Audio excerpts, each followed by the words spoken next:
What is the dosage of taking Ardosons? Can I take it daily because I have high blood pressure? I have poor and painful joints, especially in my right shoulder and radiating down the whole arm. I am a prospect for right shoulder replacement and do not want to have the surgery. Hello from JustAnswer. Ardosons is a combination product that contains 3 drugs, 2 types of anti-inflammatory drugs, one of which is a steroid and one of which is non-steroidal, along with a muscle relaxer. The recommended dose of Ardosons is 1 pill every 8 hours for 7 days, then to taper the dose to 1 pill every 12 hours for 7 days, then 1 pill every other day for 7 days, then to stop the drug.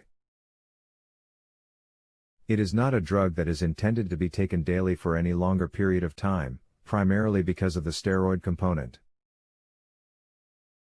As for someone with high blood pressure, we would generally be cautious about using Ardosons in someone with high blood pressure, as both the anti-inflammatory drugs can cause problems in someone with high blood pressure, including an increase in blood pressure, a decrease in kidney function, and even a small increase in risk for heart attacks.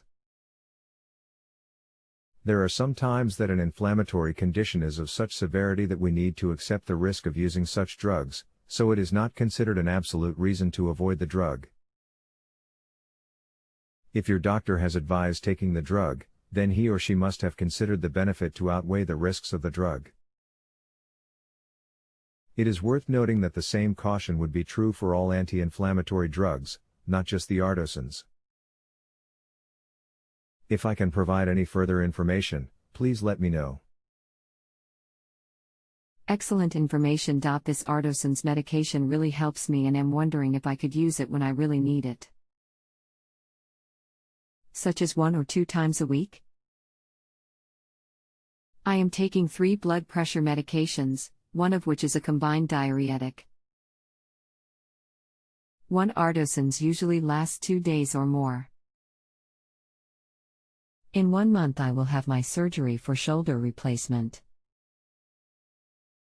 If only taking it 1 or 2 times per week, the risk would be much less, so it would be easier for the benefit to outweigh the risks, but we still would try to avoid the use of steroid medicines at that frequency if possible. Steroid anti-inflammatory drugs are preferred to be used in pulses, such as the dose regimen noted above. If something is needed 1 to 2 times per week, but on an ongoing basis, the first choice would be to use a non-steroidal anti-inflammatory medicine alone. However, if a non-steroidal anti-inflammatory medicine is not sufficient, by itself, then your doctor may decide that ongoing use of the Ardosons 1 to 2 times per week would be appropriate for you. Thank you so very much. I finally have discovered this information I have wanted to know for a year. I only took it sparingly due to not knowing the dosage. I will take and use your suggestion and check my blood pressure regularly when in use. Thank you again. You are very welcome. If you have a health question and want to chat with a doctor now, visit justanswer.com/ythealth.